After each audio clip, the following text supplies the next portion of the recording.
ভারতীয় সীমান্তবর্তী বাহিনীর বন্দুকের সামনে একদল সাহসী বাংলাদেশির দৃঢ় প্রতিবাদ। এই যে সীমান্তে কাঁটাতারের বেড়া দিতে দেওয়া হবে না অবৈধভাবে, এবং আমরা পরবর্তীতে দেখলাম যে তারা সেই কাঁটাতারের বেড়া দেয়া থেকে সরে এসছে, এখন তারা দিচ্ছে না। এবং আমাদের আজকের বিষয় হচ্ছে ভারতের দখলকৃত নদী যে কৌশলে ফিরে পেল বাংলাদেশ। ঐতিহাসিক দিনে ঐতিহাসিক ঘটনার খবর নিয়ে আপনাদের সীমান্তে ভারতের সাথে যে উত্তেজনা শুরু হয়েছে কাঁটাতারের বেড়া নিয়ে, এটা কিন্তু ব্যাপক সাড়া ফেলেছে। বিগত হয়তোবা এই 17 বছর আমরা যে জিনিসটি উপলব্ধি করতে পারি না, এখন দেখেছি যে বাংলাদেশের বিজিবির সাথে সাধারণ মানুষও তারা শরিক হতে চায় যুদ্ধের ময়দানে। কিন্তু এমন কিছু ভিডিও হয়তোবা সামাজিক যোগাযোগ মাধ্যমে আপনারা দেখিয়েছেন, তো কিছু ভিডিও আপনাদেরকে দেখাবো, পাশাপাশি আলোচনা শোনাবো বাংলাদেশের মানুষ যে কতটা বীরত্বের পরিচয় দিয়েছে এবং সাহসিকতার পরিচয় দিয়েছে। পাশাপাশি ভারতের কাছেও একটা মেসেজ পৌঁছে গিয়েছে বাংলাদেশের মানুষ যে কতটা ভারত বিরোধী। দৃঢ় প্রতিবাদ, হাত খালি, তবে বুকে অদম্য সাহস নিয়ে দেশের জমি উদ্ধারে লড়েছেন তারা।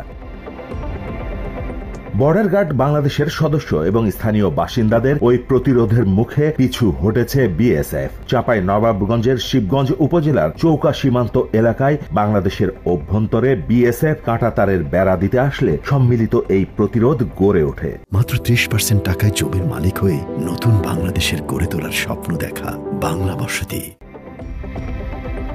পরে হেডকোয়ার্টারের চিঠি বা অনুমতি ছাড়া সীমান্তে বিএসএফ বা বিজিবি কোনো ধরনের স্থাপনা নির্মাণ কিংবা কাঁটাতারের বেড়া করতে পারবে না বলে সিদ্ধান্ত হয়েছে। সাম্প্রতিক এই ঘটনার পর 8 জানুয়ারি বিজিবি বিএসএফ অধিনায়ক পর্যায়ের পতাকা বৈঠকে এই সিদ্ধান্ত হয়। জানা গেছে বাংলাদেশ ও ভারতের আন্তর্জাতিক সীমান্ত পিলার 177/1 এবং 2S এলাকায় বিগত আওয়ামী লীগ সরকারের আমলে সীমান্তের নোম্যান্স ল্যান্ড থেকে প্রায় 50 গজ বাংলাদেশের অভ্যন্তরে কাঁচা রাস্তা নির্মাণ করে ভারত। সেই রাস্তার পাশে গত সোমবার কাঁটাতারের বেড়া নির্মাণ করার লক্ষ্যে প্রথমে গর্ত করে বিএসএফ, পরে বেড়া নির্মাণের সময় বাধা দেয় বিজিবি। এতেই তৈরি হয় উত্তেজনা। এরপর সীমান্তে নিজ দেশের ভূমি রক্ষায় ক্ষোভ জানিয়ে বিএসএফ এর অবৈধ কর্মকাণ্ডকে প্রতিহত করতে বিজিবির সঙ্গে সীমান্তে অবস্থান নেয় স্থানীয়রাও। একইভাবে ভারতীয় নাগরিকদেরও বিএসএফ এর সঙ্গে অবস্থান নিতে দেখা যায়। প্রতিরোধের মুখেই মূলত বিএসএফ স্থানীয় সাধারণ জনগণকে নিয়ে নিরাপদ দূরত্বে সরে যাওয়ায় পরিস্থিতি শান্ত হয়েছে। তবে সতর্ক থাকতে টহল জোরদার করেছে বিজিবি। অন্যদিকে চাঁপাইনবাবগঞ্জে এই উত্তেজিত পরিস্থিতির আগে ঝিনাইদহ জেলার মহেশপুর উপজেলার সীমান্তবর্তী কোদলা নদীর 5 কিলোমিটার জায়গা বিএসএফ এর দখল থেকে উদ্ধার করেছে মহেশপুর 58 বর্ডার গার্ড বাংলাদেশ। গত সোমবার মহেশপুর 58 বিজিবির পাঠানো এক সংবাদ বিজ্ঞপ্তিতে জানানো হয়েছে বাংলাদেশের অভ্যন্তরে মহেশপুরের মাটিলা এলাকার কোদলা নদীর 4.80 কিলোমিটার জায়গা বাংলাদেশ ভারত সীমান্ত চিহ্নিত করা হয়। 1961 সালে প্রণীত বাংলাদেশ ভারত স্ট্রিপ ম্যাপশিট নম্বর 51 এর মানচিত্র অনুসারে কোদলা নদীর উল্লেখিত 4.8 কিলোমিটার নদী সম্পূর্ণ বাংলাদেশ সীমান্তের শূন্য রেখার অভ্যন্তরে অবস্থিত। স্থানীয় সূত্রে জানা যায়, স্বাধীনতার পর কোদলা নদী পারের মানুষ নিজেদের প্রয়োজনে বাংলাদেশের আরো অভ্যন্তরে বসবাস শুরু করলে কোদলা নদীর বাংলাদেশের ওই অংশটুকু ভারতের বিএসএফ দখল করে নেয় এবং সেখানে আধিপত্য বিস্তার করে। ফলে কৃষকরা মাঠে চাষাবাদ ও নদীতে মাছ ধরা থেকে বঞ্চিত ছিল। 5 আগস্ট স্বৈরাচার হাসিনার পতনের পর রাজনৈতিকভাবে ভারতের সঙ্গে নানা মতপার্থক্য দেখা দিয়েছে বাংলাদেশের। হাসিনা সরকারের আমলে সীমান্তে বিচার বহির্ভূত নানা হত্যাযজ্ঞ চালানো এবং অন্যান্য সুবিধা নিয়েছে বিএসএফ। এই অবস্থায় পরিবর্তিত বাংলাদেশে ভারতীয়দের চোখে চোখ রেখে লড়ে যাওয়াকে দেশের নতুন জয় হিসেবে। খুব অল্প সময়ের মধ্যে ভারতের সাথে বাংলাদেশের দুটো সীমান্তে খুবই উল্লেখযোগ্য দুটো ঘটনা ঘটেছে এবং এগুলো বাংলাদেশের ভবিষ্যতের জন্য, বিশেষ করে ভারতের সাথে সম্পর্কের ক্ষেত্রে গুরুত্বপূর্ণ মাইলস্টোন হয়ে থাকা উচিত। আমার মনে হয়, প্রায় কথাটা বলি যে ভারতকে বাংলাদেশের সাথে তার সম্পর্ক রিয়ালাইন করতে হবে, সেই ক্ষেত্রে একটা গুরুত্বপূর্ণ বার্তা দেয়। একটা হচ্ছে ঝিনাইদহ সীমান্তে হেডলাইন এরকম, কোদলা নদীর 5 কিলোমিটার দখলমুক্ত করার দাবি বিজিবির, বিএসএফ এর অস্বীকার। মানে এখানকার নিউজটা হচ্ছে এইরকম যে মহেশপুর 58 বিজিবি এক সংবাদ বিজ্ঞপ্তিতে জানায়, বলা হচ্ছে যে এখানে নদীর অংশ ভারতীয় ভূখণ্ডের ভেতরে, এতদিন ভারতীয় সীমান্তর বাংলাদেশি ভূখণ্ডের ভেতরে হলেও এটা ভারতীয় সীমান্তরক্ষী বাহিনীর দখল করে রাখে। বাংলাদেশিরা প্রবেশ করতে পারতো না। বাংলাদেশের জেলেরা মাছ ধরতে নামলেও বাধা দিত বিএসএফ। নদীর ওই 5 কিলোমিটার অংশে এখন যে কোনো বাংলাদেশি নামতে পারবেন বলে আশ্বস্ত করেছে বিজেপি। যদিও বিএসএফ ভারতীয় গণমাধ্যমের সংবাদে বিজেপির এই দাবি নাকচ করেছেন বলা হচ্ছে বিএসএফ এর পক্ষ থেকে। মানে এখানে যে তথ্যটা আমরা পাই, একটা নদীর একটা অংশ ভারত থেকে বাংলাদেশে ঢুকেছে, আবার ভারতে গেছে, কিন্তু বাংলাদেশের মধ্যে যে ঢুকেছে এটা 4.8 কিলোমিটার অংশ। 61 সালে প্রণীত বাংলাদেশ ভারত মানচিত্র অনুসারে কোদলা নদীর ওই 4.8 কিলোমিটার অংশ বাংলাদেশ সীমান্তের শূন্যরেখার অভ্যন্তরে অবস্থিত। কিন্তু এখানে যেহেতু মানুষ কম থাকে, এই জন্য বিএসএফ এটাকে নিয়ন্ত্রণ করতে এভাবে বলা হয়েছে। কিন্তু আমাদের এখন বিজিবি সেটা নিয়ন্ত্রণে নিয়েছেন এবং সেখানে নিয়ন্ত্রণে রাখার জন্য তারা জনবল বৃদ্ধির পাশাপাশি যন্ত্রচালিত বোট ও দ্রুত টহলের জন্য অল টেরেন ভেহিকল বরাদ্দ করছে। এবং এখানে যারা বাসিন্দা আছেন তারা বলছেন যে এটা তাদের নিয়ন্ত্রণে এসছে। কিন্তু পিটিআই আনন্দবাজারের বরাত দিয়ে ভারতীয় গণমাধ্যম বলছে কোদলা নদীর 5 কিলোমিটার উদ্ধারের বিজিবির দাবিটি সত্য নয়। বিএসএফ এর তরফে বিজিবির এই দাবিকে দায়িত্ব জ্ঞানহীন বলেও মন্তব্য করা হয়েছে। এখানে ওরা আবার 75 সালের চুক্তির কথা বলছে, যেটা ভারতীয় ভূখণ্ড হিসেবে নাকি তাদের কাছে গেছে। এটা হলো একটা খবর। এবং আমি আনন্দবাজারের নিউজটাও দেখলাম, সেখানে রীতিমতো ওরা একটা ভিডিও রেফারেন্স দিচ্ছে যেখানে মানুষজন ওখানে নামছে এবং আনন্দ করছে এরকম বলা হচ্ছে, কিন্তু তারা এটা ঠিকঠাক মতো ভেরিফাই করতে পারেনি এরকম তথ্য দিয়েছে। এই হচ্ছে ব্যাপার। ওরা বলছে বাংলাদেশে একাধিক সংবাদ মাধ্যমে প্রচারিত ভিডিও দেখা যায় মাটিলা গ্রামের ওই নদীতে অনেকে মাছ ধরছেন, কেউ কেউ স্নান করছেন। দাবি করা হয় নদীতে বাংলাদেশের দখল প্রতিষ্ঠিত হওয়ার পর এটা আনন্দ উচ্ছ্বাসের দৃশ্য। তো তারা একটা ভিডিও দেখিয়েছেন, আমার চোখে অবশ্য ভিডিওটি পড়েনি। আনন্দবাজার যেহেতু বলেছে এটা দেখানো হয়েছে, তারা এটা ভেরিফাই করতে পারেনি। তার মানে আমাদের বিজিবির যে দাবি সেটা সঠিক। ভারতীয় বা ভারতের অধিকারে থাকা কোনো একটা ভূখণ্ড বা নদী, সেটার মধ্যে গিয়ে বাংলাদেশিরা এরকম করছে, এটা হবার কোনো কারণ নেই। সুতরাং আমাদের বিজিবির দাবিটাকে আমরা সঠিক বলে ধরে নিতে পারি, অবশ্যই সেটা।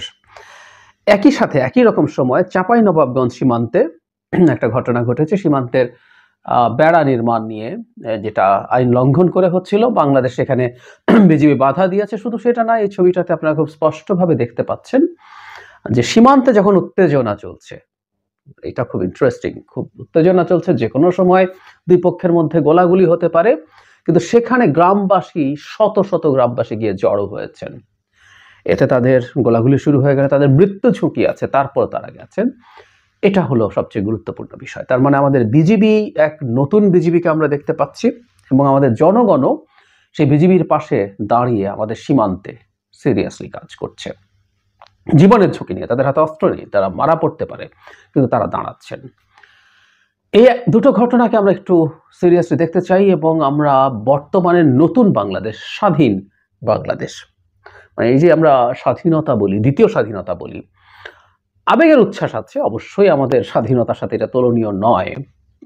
ওটা যে ইন্টেন্সিটি ছিল, ওটার যে সিভিয়ারিটি ছিল, ওই ফাইটটা যত টাফ ছিল তার সাথে না। কিন্তু এটাও সত্য কথা যে আমরা তো আসলে শেখ হাসিনার অধীনে কার্যত ভারতের উপনিবেশে পরিণত হয়েছিলাম। আমরা ভারতের উপনিবেশে পরিণত হয়েছি শুধু না, ভারতের কলোনির বাইরে এটা মানে আওয়ামী লীগেরও কলোনিতে পরিণত হয়েছিল। এটা আওয়ামী লীগের লোকজন এই দেশকে কলোনির মতো করে ব্যবহার করেছে বলেই এই রাষ্ট্রের সম্পদ লুট করে বিদেশে নিয়ে যেত। মানে কলোনি মানুষ করে এই কারণে যে ওখানকার সম্পদ সে লুট করে তার নিজের দেশে নিয়ে যায়। সো বাংলাদেশ আওয়ামী লীগের নিজের দেশ না, বিভিন্ন উন্নত দেশ, কানাডা, মিডল ইস্টের ইউএই, তারপরে মালয়েশিয়া, আমেরিকা, ইউরোপের বিভিন্ন দেশ, মানে বিভিন্ন উন্নত দেশার্থে তাদের মূল রাষ্ট্র, তাদের দেশ। যেমন ব্রিটিশ এখানে এসেছিল, এসে এখানকার সম্পদ লুট করে নিয়ে চলে গিয়েছিল, তারা ঠিক তাই করতো। সো বাংলাদেশ কার্যত উপনিবেশ ছিল আওয়ামী লীগের লোকজনের এবং ভারতের। সো আমাদের এক ধরনের স্বাধীনতার বোধ তৈরি হয়েছে এবং এই স্বাধীন দেশের স্বাধীন সময়ে আমাদের সীমান্তরক্ষীরা তাদের আত্মমর্যাদা নিয়ে দাঁড়াচ্ছে ভারতীয় বাহিনীর বিরুদ্ধে। সেটা অবৈধ কাঁটাতারের বেড়া দেয়া হোক অথবা আমাদের বৈধ যে নদী আমাদের সীমান্তের অভ্যন্তরে, সেটার অধিকার ফিরে পাওয়ার ক্ষেত্রে হোক। একই সাথে জনগণ, এটা খুব জরুরি, নাগরিক হয়ে উঠছেন। জনগণ আমি আগেও একদিন মানে ওই সময় খুব কথাটা বলতাম যে একটা বন্যা হলো তত্ত্বাবধায়ক সরকার ক্ষমতায় অন্তর্বর্তীকালীন সরকার ক্ষমতায় আসার পর, তখন মানুষের যে অবিশ্বাস্য উচ্ছ্বাস এবং সাড়া, সেটা প্রমাণ করে যে আমরা বাংলাদেশকে নিজের রাষ্ট্র বলে মনে করছি। মানে শেখ হাসিনার সময় ব্যাপারটা এরকম ছিল, আমরা তার জাস্ট কৃতদাস, এটা তার দেশ, তিনি আমাদেরকে দয়া করে থাকতে দিয়েছেন। কিন্তু আমরা তার পতন এবং পালিয়ে যাবার পর থেকে নিজ থেকে নাগরিক মনে করছি। সো আমরা এই রাষ্ট্রটার সুরক্ষা আমাদের নাগরিকদেরও হাতে, এমনকি সেটা অপরপক্ষের বন্দুকের সামনে বুক পেতে দিয়ে হলেও। সেই একটা চমৎকার প্রদর্শনী আমরা আসলে এবার দেখলাম। একটা কথা খুব জরুরি যে একটা দেশের আত্মমর্যাদাশীল হয়ে উঠতে হয়। সীমান্তে যখন তখন মানুষ হত্যা করা হয়, আমরা কিছু শব্দ করি না। এই শেখ হাসিনার সময় রাদার শেখ হাসিনার মন্ত্রীরা বাংলাদেশিদেরকে দোষ দিয়েছে, আমরা সীমান্তে যাই কেন, চোরাচালান করে কেন, ইত্যাদি ইত্যাদি। অথচ মানে চায়না পাকিস্তানের কথা বাদই দেই, তাদের সামরিক শক্তি ভারতকে সেসব ক্ষেত্রে ভয় পাওয়ায় কোনো সন্দেহ নেই। আমি নিউক্লিয়ার ওয়েপনের কথা বলছি না, চায়নার সাথে তো কোনো তুলনাই হয় না। চায়না এখন আমেরিকার সাথে তার মিলিটারি হার্ডওয়্যারের শক্তি নিয়ে টেক্কা দিতে চায়। আমি পাকিস্তানের কথা বলছি, মানে গ্লোবাল ফায়ার পাওয়ার ইন্ডেক্স যেটা আছে, যেখানে কনভেনশনাল ওয়েপন মানে নন নিউক্লিয়ার ওয়েপনের যে র্যাঙ্কিং আছে, তাতে ভারত হলো আমেরিকা, রাশিয়া, চায়না, তারপরেই ভারত, 4 নম্বর। পাকিস্তান কিন্তু 9 নম্বর ওই তালিকায়, সুতরাং পাকিস্তানও খুব পিছিয়ে না। কিন্তু এটা শুধু সামরিক শক্তির কথা না, নেপাল তো বাংলাদেশেরও অনেক পিছনে। তো নেপালের সাথে সীমান্তে তো ভারত এটা করে বেড়ায় না। একবার হয়েছিল, তখন তীব্র প্রতিবাদের মুখে অজিত দোভালকে ক্ষমা চাইতে হয়েছিল নেপালের কাছে, দুঃখ প্রকাশ করতে হয়েছিল। শুধু সেটা না, বর্ডার নিয়ে ডিসপিউট আছে নেপালের কালাপানি লিপুলেখ এলাকাটা নিয়ে। নেপাল তার নিজের মানচিত্রে সেটা অন্তর্ভুক্ত করে বার্তা দিয়েছে, এটা ভারতের দখলে আছে, কিন্তু এটা না, নেপালের দাবি ছাড়ছে না এবং সেটা সে তার মানচিত্র অন্তর্ভুক্ত করছে। ফলে যে কথাটা বলতে চাইছি যে একটা স্বাধীন দেশ, সে আসলে যদি জনগণের সমর্থিত সরকার ক্ষমতায় থাকে, তারা স্বাধীন দেশের মতো আচরণ করে। আমরা বহু বছর, 15 বছর আমরা স্বাধীন দেশের মতো আচরণ করিনি, একেবারে পরাধীন একটা দেশের মতো আচরণ করেছি। এবং আমরা এখন বার্তা দিতে শুরু করছি, অনেক বার্তা। ইভেন এই খুব অপ্রাসঙ্গিক হবে না আশা করি যে সাম্প্রতিক সময় আমাদের বিডিআর হত্যাকাণ্ড নিয়ে যে তদন্ত কমিশন তৈরি হয়েছে, তার চিফ যাকে করা হয়েছে ব্রিগেডিয়ার রিটায়ার্ড ফজলুর রহমান, এটাও ভারতের মুখে একটা চপেটাঘাত মনে হতে পারে। কারণ হলো, এই ভদ্রলোক আমাদের তৎকালীন বিডিআর এর ডিজি ছিলেন, যখন রৌমারিতে ভারতের সাথে রীতিমতো একটা ছোটখাটো সীমান্ত যুদ্ধ হয়েছিল, যাতে ভারতীয়রা বাংলাদেশিদের কাছে বিভৎসভাবে পরাজিত হয়েছে। সেই মানুষটা এখন আমাদের এখানে এসছে, তার মানে আমাদের সরকার ভারত কি ভাববে না ভাববে, এটাকে কিভাবে নেবে না নেবে সেটা তোয়াক্কা করেনি, পাত্তা দেয়নি। তাকে এই নেয়াটাও একটা গুরুত্বপূর্ণ বার্তা বলে আমি মনে করি। ইভেন এখনো যখনই আমাদের সীমান্তে হত্যাকাণ্ড হচ্ছে, সেটার তীব্র প্রতিবাদ অফিসিয়ালি সরকার করছেন। বাংলাদেশ সম্পর্কে নেগেটিভ মন্তব্য যখনই ভারতের অফিসিয়াল মন্তব্যে এসছে, তাদের পররাষ্ট্র মন্ত্রণালয় বা আর কারো, এমনকি তাদের পলিটিক্যাল ব্যক্তিদের মন্তব্যের ক্ষেত্রেও বাংলাদেশ তার শক্ত অবস্থান দেখিয়েছে। অফিসিয়ালের ক্ষেত্রে যদি আমরা রিসেন্টলি বলি, চিন্ময় আর ইস্কান নিয়ে যে স্টেট মন্তব্য তারা করেছে, সেটার প্রতিবাদ করেছে বাংলাদেশ। অমিত শাহ বাংলাদেশকে নিয়ে যখন আবার খারাপ বাজে মন্তব্য করেছে, তিনি উল্টো পা ধরে ঝুলিয়ে সোজা করে ফেলবেন ইত্যাদি ইত্যাদি, সেগুলো প্রতিবাদ করেছে। সুতরাং বাংলাদেশ এভাবে দাঁড়াচ্ছে এবং এই বাংলাদেশটাই আসলে আমরা দেখতে চেয়েছি। আমি প্রায় বলি কথাটা যে যা যা ঘটনা ঘটছে, এগুলো আসলে খুব অবিশ্বাস্য কোনো ঘটনা না, নেপালই করছে। নেপাল আমাদের চাইতে ইন এনি কনসিডারেশন সাইজে ছোট, অর্থনীতিতে ছোট, জনসংখ্যায় ছোট এবং গ্লোবালি হিসাব নিকাশে আমাদের যে জিও স্ট্র্যাটেজিক অবস্থান, সব কিছু মিলে আমাদের চাইতে যে কোনো বিবেচনায় অনেক কম গুরুত্বপূর্ণ। কিন্তু সেই নেপালও তার ওই গাটস দেখাতে পারে, কারণ ওটা একটা স্বাধীন দেশ, সার্বভৌম দেশ। আমাদেরও সেই কাজটা করতে হবে এবং আমরা সেই জিনিসটা দেখিয়ে যেতে হবে। এই সরকার এবং ভবিষ্যতের সরকারকে এসব ক্ষেত্রে খুব স্পষ্ট সুনির্দিষ্ট অবস্থান নিতে হবে। এগুলো কিন্তু ভারতের সাথে কোনো শত্রুতা না, আমরা এই জিনিসটা যেন বুঝতে ভুল না করি। এই যে সীমান্তে কাঁটাতারের বেড়া দিতে দেওয়া হবে না অবৈধভাবে, এবং আমরা পরবর্তীতে দেখলাম যে তারা সেই কাঁটাতারের বেড়া দেয়া থেকে সরে এসছে, এখন তারা দিচ্ছে না এবং তারা নিয়মিত টহল দিচ্ছে। দুই পক্ষই ওখানে শক্তি বৃদ্ধি করেছিল, কিন্তু তারা এখন নিয়মিত টহল দিচ্ছে। সো এই যে ভারতকে মেনে নিতে হবে যে বাংলাদেশের সাথে অন্যায় অবৈধ কাজ করা যাবে না, একই সাথে আমার দখলে থাকা আমাদের যেসব ভূমি নদী ভারতের দখলে আছে সেই দখল আমরা মুক্ত করব, সেটা তোমাকে ছেড়ে দিতে হবে। এটা শত্রুতা বা জোরের বিষয় না, এটা হচ্ছে আমাদের ভবিষ্যতে একটা পারস্পরিক আন্ডারস্ট্যান্ডিং এর সম্পর্ক, পারস্পরিক গিভ অ্যান্ড টেক এর সম্পর্ক যদি তৈরি করতে হয় তাহলে আমার অধিকারগুলো আমাকে ছেড়ে দিতে হবে। এই বার্তাটা ক্রমাগত দিতে হবে এবং ভারতকে এই বার্তা নিতে হবে। এটা শত্রুতার কারণে না, এটা আমি তোমার সাথে একটা সৎ সুপ্রতিবেশী হিসাবে বসবাস করার জন্য বেয়ার নেসেসিটি, ন্যূনতম প্রয়োজনের ব্যাপার। এই বার্তাটা ভারতকে দিতে হবে। তারা পাবে কিনা ইজ ডিফারেন্ট ডিবেট। আমরা নিশ্চয়ই তাদের ব্যাপারে খুব বেশি আশাবাদীও নই, কিন্তু এভাবেই করতে হবে এবং এটা এই সরকার এবং ভবিষ্যৎ যে কোনো সরকারকে এটা ধরে নিতে হবে, ধরে রাখতে হবে। আওয়ামী লীগ যেভাবে যেভাবে যা যা করে ভারতের সরকারের সাথে ডিল করার চেষ্টা করেছে সেইভাবে বাংলাদেশের হবে, কারণ সেই ডিলগুলো ছিল সম্পূর্ণরূপে একটা রেজিম ক্ষমতায় থাকার ট্রেড অফ। আমাকে ক্ষমতায় রাখো, তুমি যা চাও তাই দেবো। ওটা কখনো এই রাষ্ট্রের জনগণ এবং রাষ্ট্রের জন্য কোনো রকম কোনো কিছু করা হয়নি। ভবিষ্যতে ভারতের সম্পর্কে ভিত্তি হবে যে কোনো সরকার থাকুক না কেন ক্ষমতায়, সেটা হচ্ছে আমাদের জনগণ এবং রাষ্ট্রের স্বার্থকে নিশ্চিত করেই পারস্পরিক সম্পর্ক হবে। এই বার্তা ক্রমাগত দিয়ে যেতে হবে যত রকম ভাবে হোক। এই দুটো সীমান্ত মধ্যে এই দুটো ঘটনা সেইটার একটা গুরুত্বপূর্ণ বহিঃপ্রকাশ।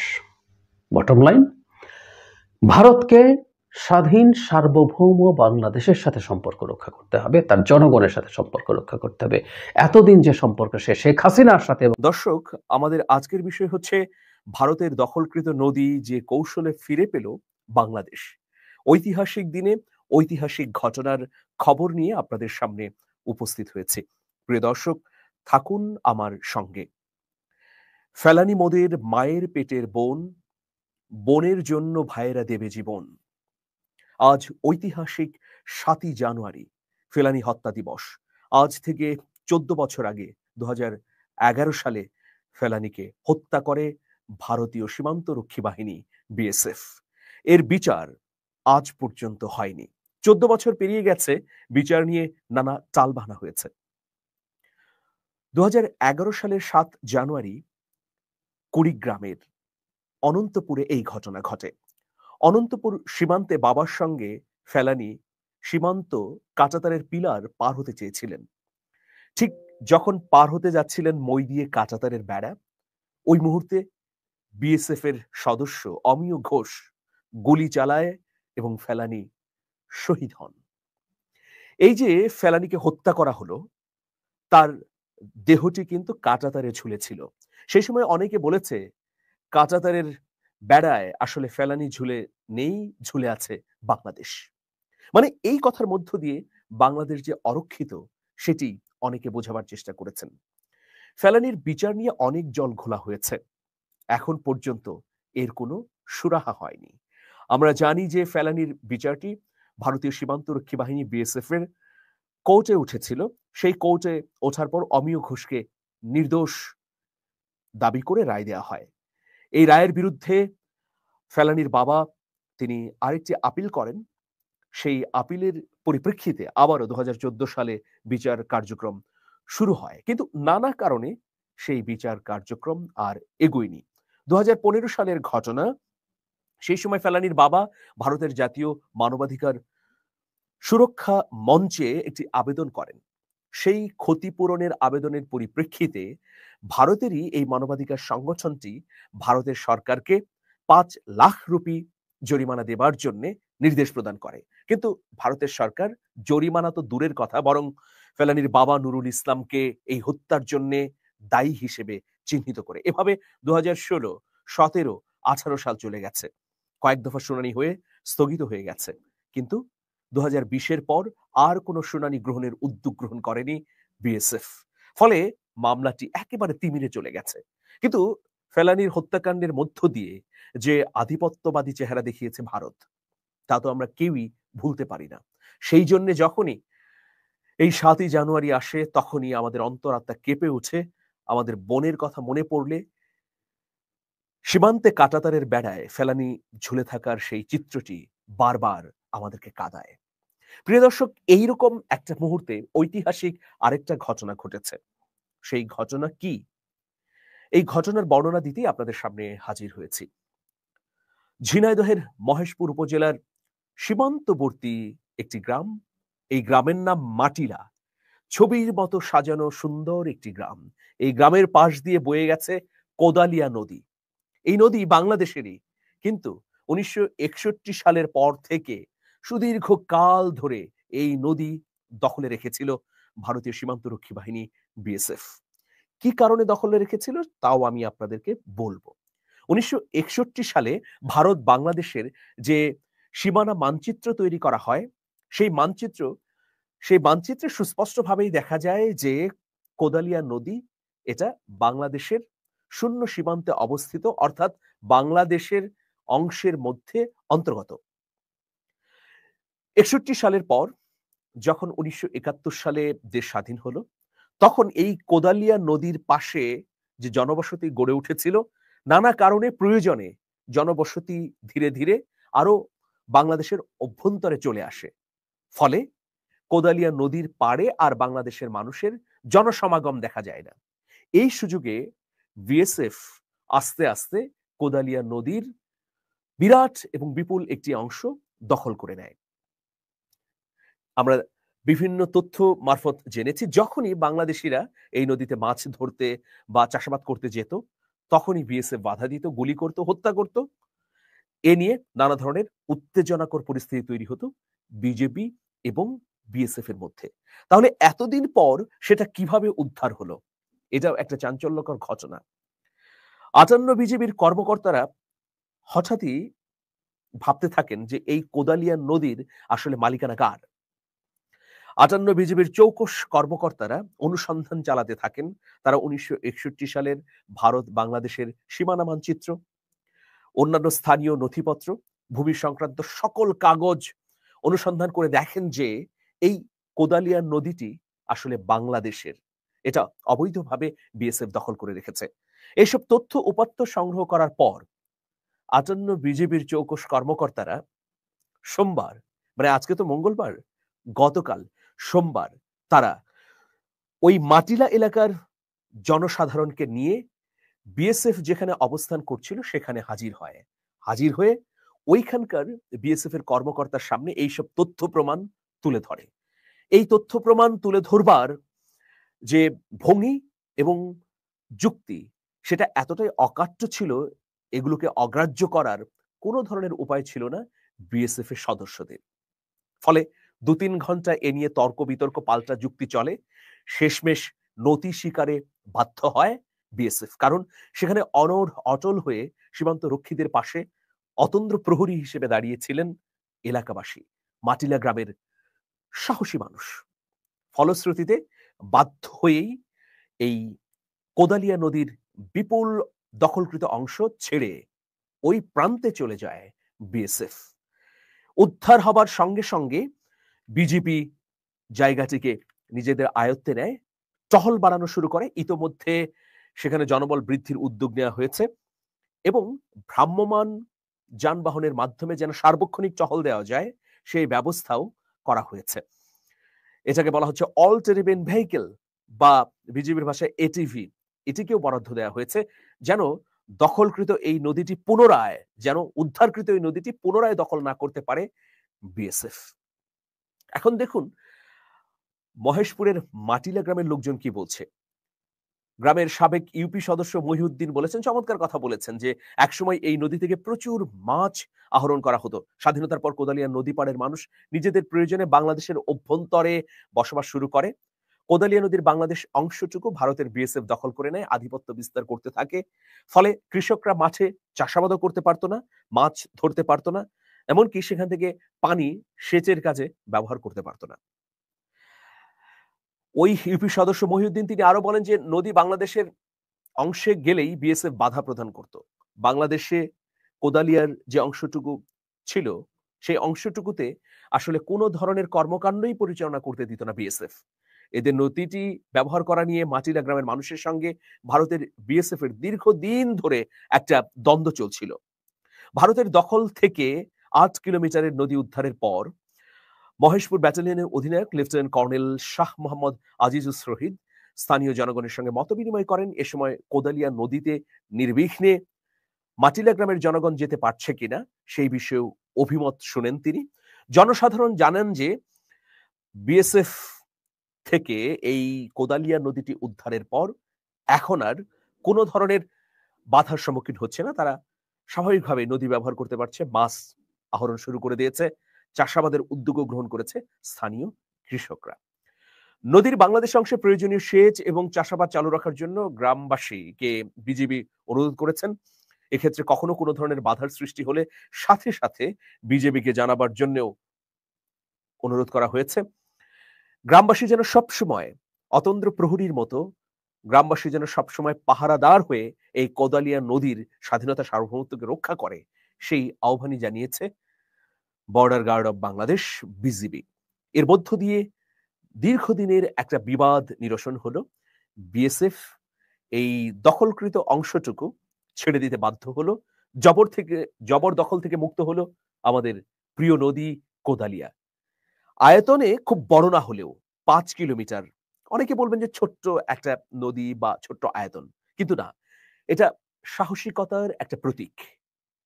আমাদের বিজেপি যে আবারও ঘুরে দাঁড়িয়েছেন, নতজানু নয়, তারা সীমান্ত রক্ষার ক্ষেত্রে জীবন বাজি রেখে লড়াই করতে পারে, তারা বিএসএফ এর চোখে চোখ রেখে দেশপ্রেমের অসাধারণ উদাহরণ দেখাতে পারে। কোদালিয়া নদীর এই জিম্মি মুক্ত করার ঘটনাটি নিঃসন্দেহে অসাধারণ অনুপ্রেরণা হিসেবেই কাজ করবে। অনেকে আমার সঙ্গে যুক্ত হয়েছেন, প্রত্যেকের প্রতি নিরন্তর কৃতজ্ঞতা। আমি দু একটি মতামত নিতে চাই। সৈয়দ জাহাঙ্গীর বলেছেন, PM Modi is a great terrorist of India. MD Rafiqul Islam, তার মতামত হচ্ছে ডক্টর ইউনূস সাহেব রাষ্ট্র ক্ষমতায় থাকলে বাংলাদেশ বহু কিছু ফিরে পাবে। ফাতেমা মুন্নি, এটাই বা কম কিসে। অনেক ধন্যবাদ ফাতেমা মুন্নি, আপনাকে চমৎকার আপনি মন্তব্য করেছেন। এমডি ফারুক, আসসালামু আলাইকুম ভাই, আপনি ভালো আছেন? মানিক ভাই, বাংলাদেশ সরকারের পক্ষ থেকে ভারতের সাথে যে কোনো চুক্তি হবে তা যেন লাইভে সকল মিডিয়ার আসে, কোনো ধরনের গোপনীয়তা না থাকে, জনগণ রায় দিবে, জনগণকে আড়াল নয়। ক্যাটস প্ল্যানেট বলেছেন, আমাদের বিডিআরকে হাজারো সালাম। সৌদি আরব থেকে যুক্ত হয়েছেন কাজী জিয়াউল, অনেক ধন্যবাদ। খবরটা জেনে খুশি হলাম, হাবিবুর রহমান জুয়েল। আলহামদুলিল্লাহ, অসংখ্য ধন্যবাদ বিডিআর সদস্যদেরকে।